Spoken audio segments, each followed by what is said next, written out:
성경을 유심히 보면요, 혼인잔치에 대한 이야기가 많이 나옵니다. 혼인잔치, 신랑이신 예수님과 신부된 교회의 연합을 설명하기 위한 혼인잔치가 많이 나와요. 그런데 어떤 본문은 특히 계시록 19장 9절 같은 본문을 보면요, 어린 양의 혼인잔치에 청함을 받은 자들은 복이 있도다, 이렇게 되어 있어요. 청함을 받은 자들이, 어떤 본문을 보면 교회를, 성도를 예수님의 신부로 묘사가 되고, 또 어떤 본문을 보면 예수님의 혼인잔치에 청함을 받은 하객으로 묘사가 되는, 좀 차이가 있어요. 신부로 묘사되는 것은 한 몸 된 교회에 초점이 있는 것이에요. 그런데 그 혼인잔치에 청함을 받은 자, 하객으로 묘사가 되는 그런 본문들은 성도들이 각 개인의 구원이 어떠한가를 강조하기 위해서, 설명하기 위해서 그렇게 초점을 맞춘 본문들인 것입니다. 오늘 본문을 보니까요, 10명의 처녀가 나오죠. 그러니까 신랑이 오는 것을 준비하는 10명의 처녀, 각 개인의 구원의 내용이 무엇인가를 우리에게 가르쳐 주시기 위해서 주님이 쓰시는 비유인 것입니다. 각 개인의 구원이에요. 여기서는 우리 2절 말씀을, 우리 성경책을 보시면서 함께 읽겠습니다. 그 중에 5은 미련하고 5은 슬기 있는 자라 그랬어요. 10명이 있는데 5은 미련하고 5은 슬기 있는 자다 는 것입니다. 이 10명은 다 똑같이 신랑이 오는 것을 기다려야 하는 그런 일을 부여받은 그런 신부 측의 들러리들인 것입니다. 그런데 이 10명이 그 해야 될 일은 똑같은데 그들의 모습, 면면이 들여다보니까 그들은 결정적인 차이를 보이고 있다. 5은 미련하고 5은 슬기 있는 자다는 것이에요. 여러분, 이것은 가볍게 볼 수 있는 내용이 아닌 것입니다. 이 미련하고 슬기 있는 이 차이가 얼마나 큰 것인가. 그 슬기 있는 자들만이 신랑이 왔을 때 신랑과 함께 혼인잔치에 들어가게 되는, 다시 말해서 그들만이 구원을 받게 되는, 그것을 주님이 우리에게 말씀하고 계십니다. 너무나도 큰 차이인 것이, 미련한 자들과 슬기 있는 자들. 그럼 그들의 내용이 무엇인가? 무엇이 미련한 것이고 무엇이 슬기 있는 것인가? 여러분, 3절 4절 말씀 함께 읽겠습니다. 미련한 자들은 등을 가지되 기름을 가지지 아니하고 슬기 있는 자들은 그릇에 기름을 담아 등과 함께 가져갔더니. 그들은 신랑이 왔을 때 신랑을 맞이하고 그 오는 길을 인도하고 비추도록 되어 있었습니다. 그런데 미련한 자들은 등은 가졌지만 기름은 갖지 못했다 하는 것이 내용이에요. 여러분, 등은 가졌어요. 근데 기름이 없습니다. 그렇다면 그 등은 무용지물이죠. 있으나 마나한 등인 것이죠. 신랑이 왔을 때에도 등이 없으면, 캄캄한 밤에 신랑이 왔을 때 등이 없으면 신랑이 그들이 있는지 없는지 보이지도 않는 것입니다. 기름이 없다. 여러분, 등이 있는데 기름이 없다. 무엇을 의미하는 것일까요? 형식은 있는데, 모양은 있는데 그 안에 있어야 할 내용이 없다는 것입니다. 여러분, 우리의 고백이, 우리의 주님을 향한 신앙 고백이 너무나도 귀한 것이지만 그 고백의 진실성은 주님이 판단하시는 것이고, 그 고백의 진실성이 나타난 것은 우리의 말에 있는 것이 아니라 그의 삶의 열매에 달렸다라는 것입니다. 여러분, 하나님이 우리를 보실 때 우리를 직분으로 아실까요? 목사기 때문에 인정하시고, 교회 다닌 연수가 많기 때문에 칭찬하시고, 그렇게 하시나요? 그렇지 않습니다. 그들의 열매로 그들을 알리라. 마태복음 7장 20절 말씀. 그들의 열매로 그들을 알리라. 그 열매가 무엇인가? 여러분, 우리는 주님께로부터 말할 수 없는 은혜를 받은 사람들인 것입니다. 은혜를 받은 사람들, 여러분 그것을 어떻게 아나요? 그에게서 열매가 나오는데 주님께로부터 받은 은혜, 그 은혜가 나온다는 것입니다. 받은 자는 그 받은 것이 나오는 것입니다. 살아가면서 그것을 볼 수 있는 기회들을 종종 만나요. 아주 좋은 기회죠. 그런데 좋은 기회지만 우리 삶 속에서는 그것을 역경이라고 부르고 어려운 일로 치부가 됩니다. 누가 나를 못되게 구는 거예요. 그때 그 속에 무엇이 들어있는가가 나타나게 되는 것입니다. 사람이 나를 못되게 굴면 보통은 어떻게 하나요? 분노가 나오고, 다툼이 나오고, 시시비비를 가리고, 그리고 나도 받은 대로 돌려주고 싶고, 아니면 무시하고. 여러분, 무시하는 것도 일종의 복수입니다. 그건 모든 사람들이 다 그렇게 할 수 있는 바예요. 문제는 주님께로부터 받은 그 은혜가 그 순간 나오느냐 나오지 않느냐에 있는 것입니다. 그게 문제예요. 누군가 내게 못되게 구는 것이 문제가 아니라 내게서 그 열매가 나오지 않는 거예요. 몸이 아프면 약을 먹고 또 병원에 가고 또 심하면 수술도 받죠. 근데 나와야 할 열매가 나오지 않는다는 건 너무나도 심각한 문제예요. 근데 많은 사람들이 그것이 얼마나 심각한지 알지도 못하면서 그렇게 살고 있는 것입니다. 예수님이 너희는 세상의 빛이라 이렇게 말씀하셨어요. 이 어두운 세상을 비칠 수 있는 존재는 은혜 받은 성도밖에 없다라는 뜻이에요. 마태복음 5장 16절 말씀입니다. 읽겠습니다. 이같이 너희 빛이 사람 앞에 비치게 하여 그들로 너희 착한 행실을 보고 하늘에 계신 너희 아버지께 영광을 돌리게 하라. 아멘. 너희 빛이 사람 앞에 비치게 하여예요. 여러분, 하나님이 우리에게 무엇을 주셨길래 이 어두운 세상을 비추라, 너희는 빛이라 이렇게 말씀하시나요? 돈이 많아서 돈으로 비추나요? 아니면 권력으로 어두운 세상을 비추나요?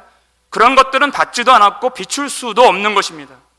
하나님은 우리에게 예수 십자가로 말미암는 그 대속의 피로 말미암는 놀라운 은혜를 주셨습니다. 그 은혜를 받은 자가 받은 은혜대로 사랑의 빛을 비추는 것이에요. 세상에 나아간다는 것은 세상에서 악한 것을 받는다라는 뜻이에요. 마태복음 5장을 보니까 나로 말미암아 너희를 욕하고 박해하고 거짓으로 거슬러 너희에게 악한 말을 할 때에는 너희에게 복이 있느니라 이렇게 말씀하셨습니다. 세상에 나아간다는 것은 나쁜 것을 받는다는 뜻이에요. 근데 그 나쁜 것을 받는 이 세상에서 받은 대로 갚아주는 것이 아니라, 그들이 내게 준 것이 아니라 주님이 내게 주신 것, 그것이 나오고 주님이 주신 사랑으로 되돌려 갚아준다면 그것이 이 어두운 세상을 비추는 주님이 택하신 하나님의 백성이 됨을 증명하는 일인 것입니다. 증명하는 일. 여러분, 세상이 멀리 있나요? 내 가장 가까운 이웃. 집에 가니까 남편이 나를 무시하고 긁는 소리를 하고 그럴 때가 있죠. 그럼 그가 나에게 주는 것을 갚아주려고 하지 마요. 주님이 내게 주신 것, 그것으로 돌려서 갚아주는 것입니다.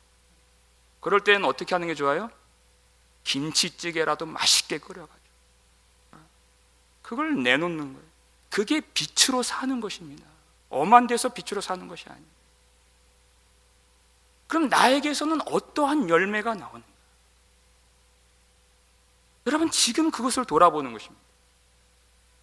주님이 주신 것이 나에게서 작동하고 기능하고 열매로 나오고 있는가를 보는 것이죠. 5절을 보니까 우리 5절 말씀 함께 읽겠습니다.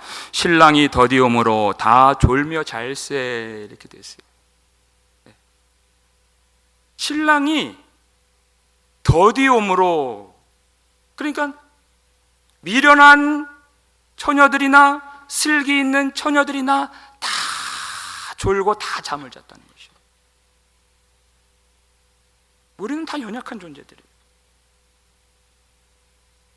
근데 주님이 슬기 있는 자들에게 졸았다 잤다 하는 것 가지고 책망하지 않으시죠?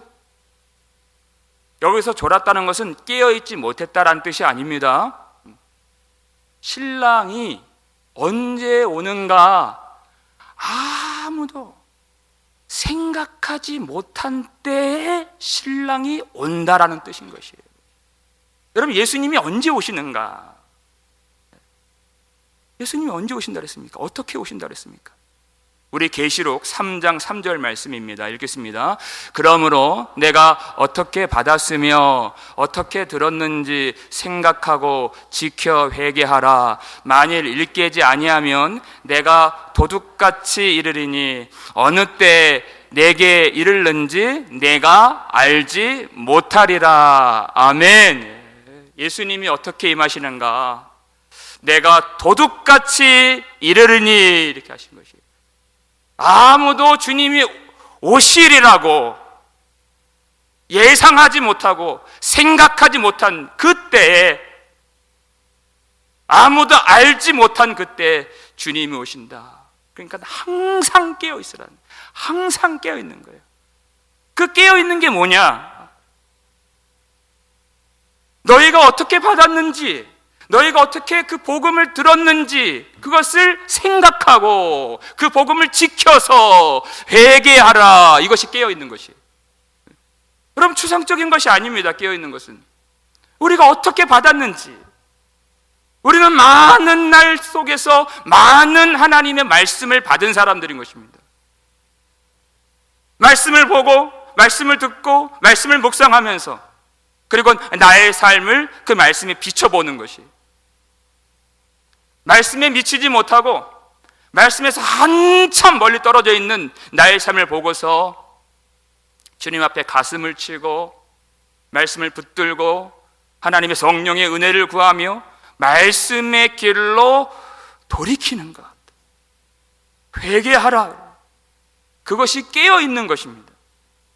예수님이 언제 오실지 알지 못하기 때문에 그게 깨어있는 것이에요. 우리는 다 예수님이 다시 오시는 것을 알죠? 말로는 예수님이 다시 오신다 말하죠? 그런데 여러분, 여기서 나오는 미련한 여인들 어떻게 했습니까? 준비하지 않았다는 것입니다. 예수님 다시 오신다고는 믿었지만 그의 삶이 실상 믿지 않는 삶을 살고 있는 것이에요. 주님을 묵상하기보다는 온갖 세상 쾌락에 젖어 살기를 더 좋아하는 거예요.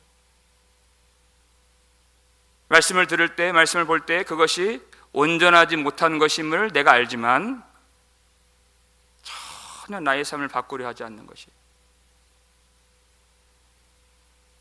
여러분, 이 미련한 처녀들은 잘 보니까 자기가 등은 가졌지만 기름을 준비하지 못하고 있다는 사실을 인지했습니다.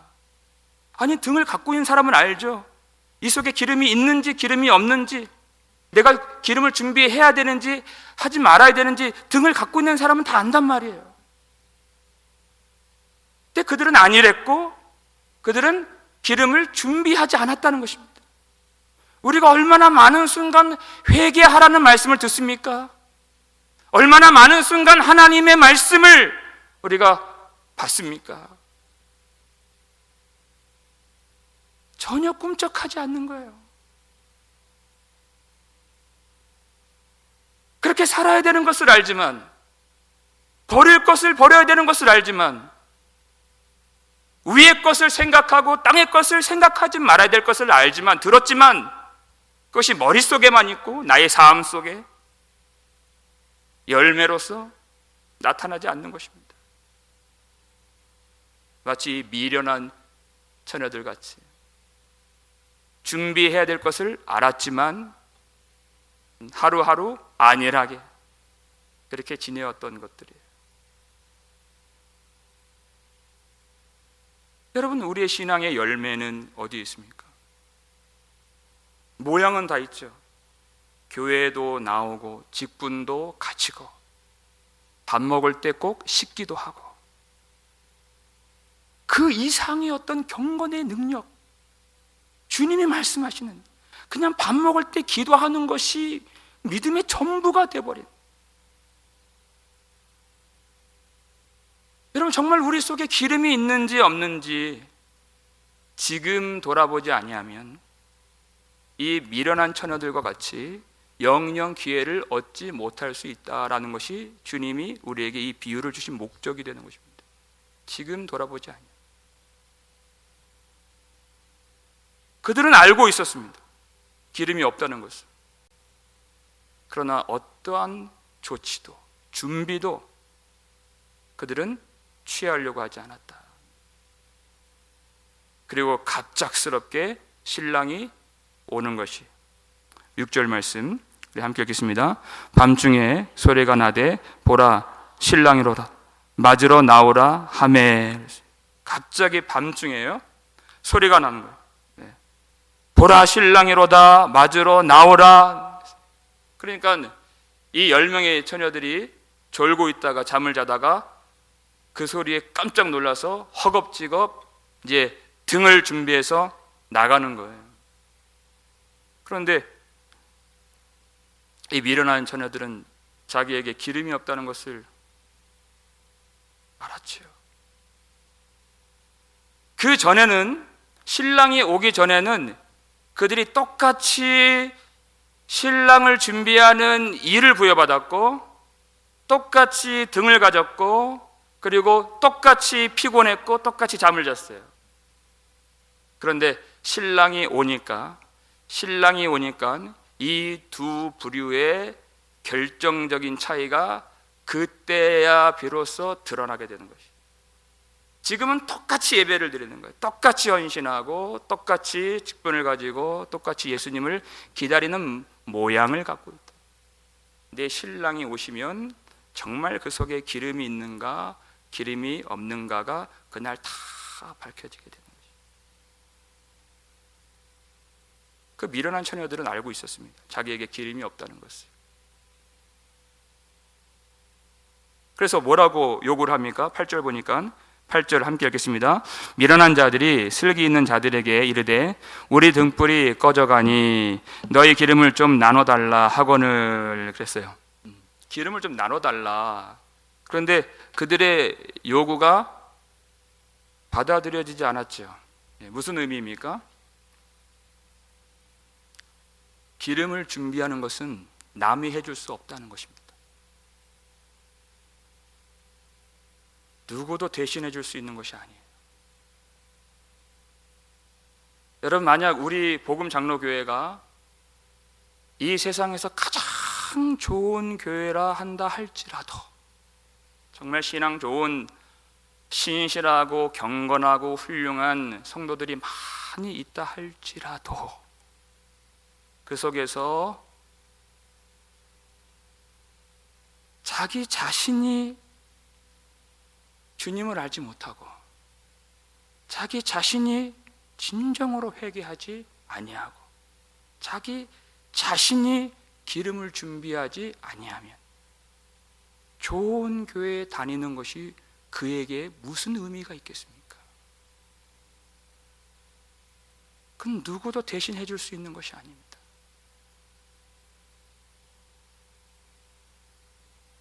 똑같이 신앙생활을 하다가 5명은 미련하고 5명은 슬기 있다라고 하는 것은 이 안에 기름이 없는 자가 있다라는 뜻이에요. 우리 누가복음 17장 35절 말씀 보실까요? 읽겠습니다. 두 여자가 함께 맷돌을 갈고 있음에 하나는 데려감을 얻고 하나는 버려둠을 당할 것이니라. 아멘.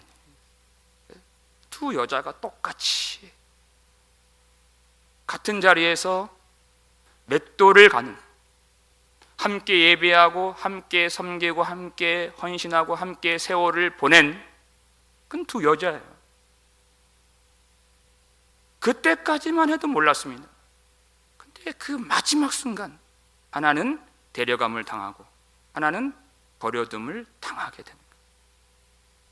두 사람이 함께 섬긴 것처럼 보였지만 그들의 결국 가는 길은 정반대였다는 것입니다. 여러분, 이 큰 차이가 어디에서 나타나게 되는 것인가요? 기름을 준비하지 않았다는 것입니다.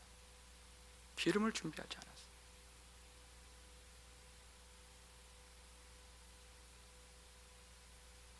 10절 말씀 함께 읽겠습니다. 그들이 살아간 사이에 신랑이 오므로 준비하였던 자들은 함께 혼인잔치에 들어가고 문은 닫힌지라 그랬어요. 준비하였던 자들은 함께 혼인잔치에 들어가고 그랬어요. 준비하였던 자들은. 여러분, 미련하다는 것은 왜 미련한 것일까요? 신랑이 오고 난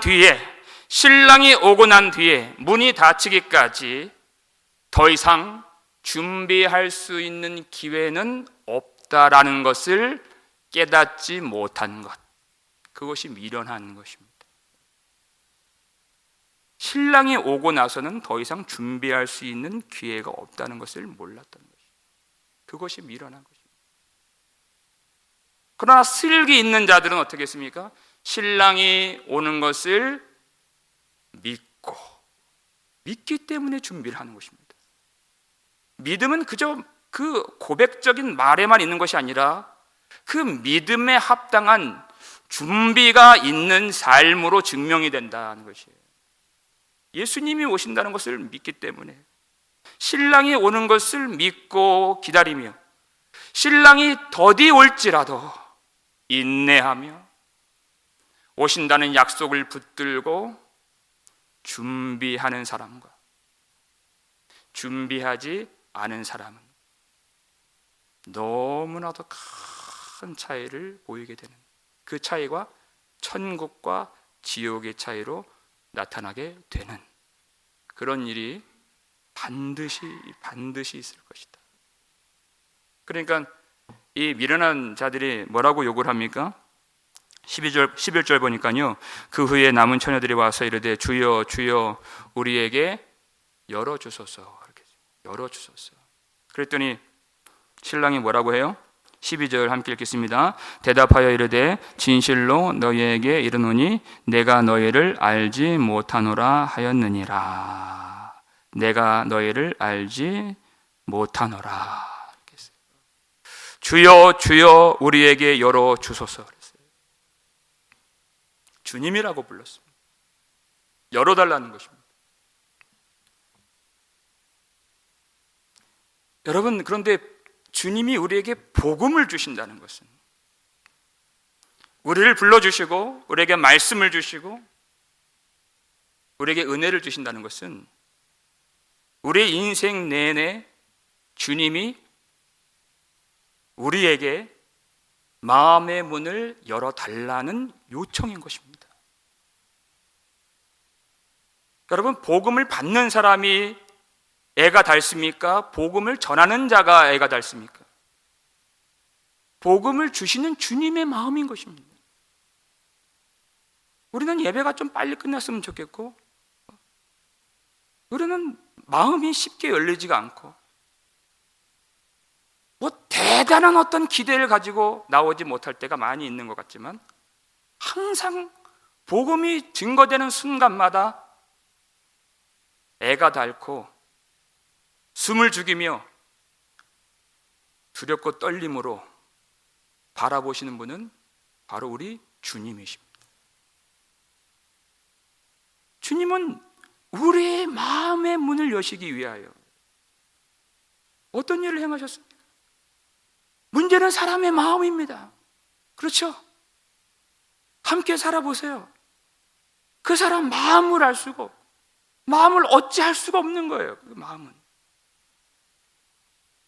그 마음의 문을 여시기 위하여 주님이 하신 일은 자기 자신을 십자가에 내어 주셔서 보배로운 피를 흘리시는 방법밖에 없으셨던 것입니다.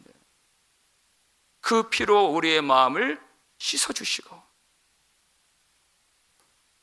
참 마음과 온전한 믿음으로 하나님께 나아갈 수 있도록 예수님은 우리에게 항상 말씀으로 힘주시고 말씀으로 위로하시며 복음으로 우리를 붙들어 주신 것입니다. 문제는 그럼에도 불구하고 주님의 음성을 즐겨 들으려고 하지 않고 마음의 문빗장을 굳게 지르고 주님을 내 마음에 모시려고 내 중심에 모시려고 하지 않았다는 거예요.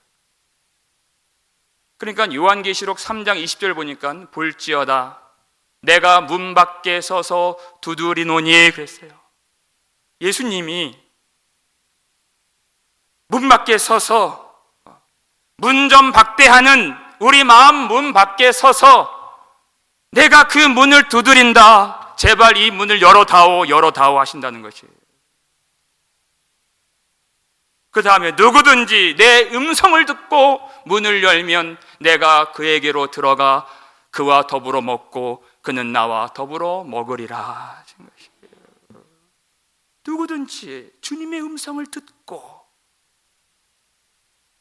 마음의 문을 열고 주님을 모시는 자가 있다면 그 속에서 하나님의 나라의 잔치가 벌어지고 하나님의 은혜와 영광이 부어지게 되리라는 것이에요.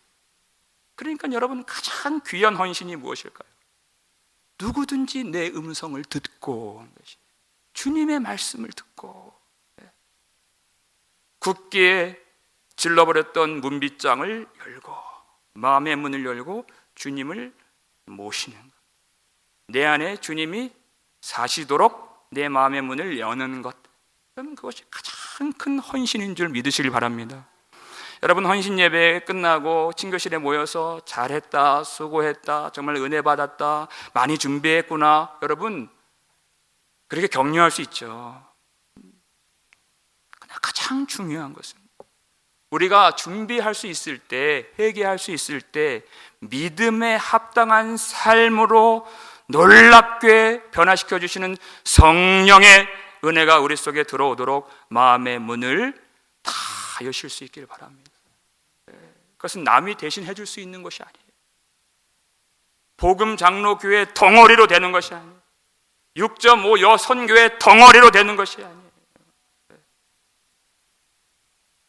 각자가 마음의 문을 열고 주님을 모시고 내 안에 계신 말씀이신 주님의 말씀대로 사는 것입니다.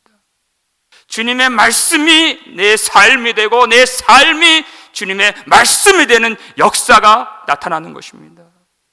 여러분 우리의 삶이 복되고 우리의 삶이 아름다운 것은 이 세상에서 좋은 것들을 많이 누려서가 아닙니다. 지금 주님 앞에 준비할 수 있는 기회가 있는 인생이기 때문에 복되고 아름다운 것입니다. 지금은 여러분 준비하는 때인 것입니다. 누리는 것은 예수님이 다시 오신 그 다음에 누림이 있는 것입니다. 여기는 준비하는 땅인 것입니다. 누리는 것은 그 나라, 주님의 나라가 완성될 때 우리가 누리는 것입니다. 여러분 우리는 다 예수님이 오시는 것을 믿고 고백하는 사람들인 것입니다. 그런데 여러분 슬기 있는 자는 예수님이 오신다는 것만 말하고 그렇게 고백하는 것만이 아니라 미련한 자들도 신랑이 온다는 것을 그렇게 말하고 그렇게 준비하는 모양을 가졌잖아요. 슬기 있는 자는 실제로 삶 속에서 신랑이 옴을 준비하는 그런 사람들이 슬기 있는 자인 것입니다.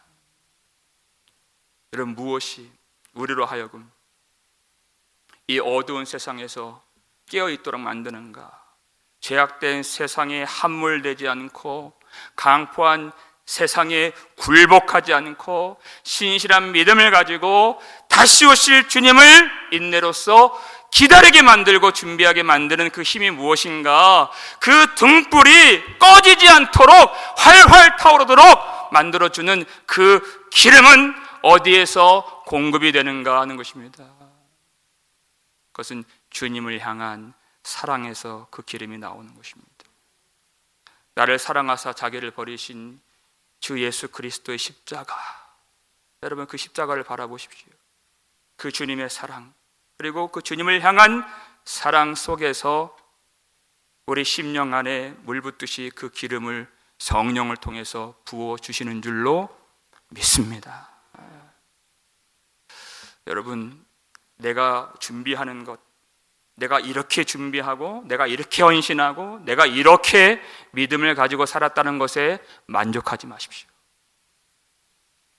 여러분, 끊임없이 주님을 바라보면서 더 주님 알기를 원하시고 더 주님 사랑을 붙드시는 은혜가 우리 가운데 있기를 주님의 이름으로 소원합니다. 그래서 예배에 나오는 그 정도의 신앙에 머무르지 말고 죽기까지 나를 사랑하신 우리 주님을 마음 다해 사랑할 수 있는, 다시 오신다고 약속하신 그 주님을 기다릴 때 주님이 더디 오실지라도 세상에 많은 미혹이 있고 환난이 있고 시련이 있다 할지라도 믿음을 포기하지 말고 주님이 주신 약속을 붙들고 주님을 신실하게 기다릴 줄 아는 기름을 준비할 수 있는 슬기 있는 자가 되시기를 주님의 이름으로 축원합니다.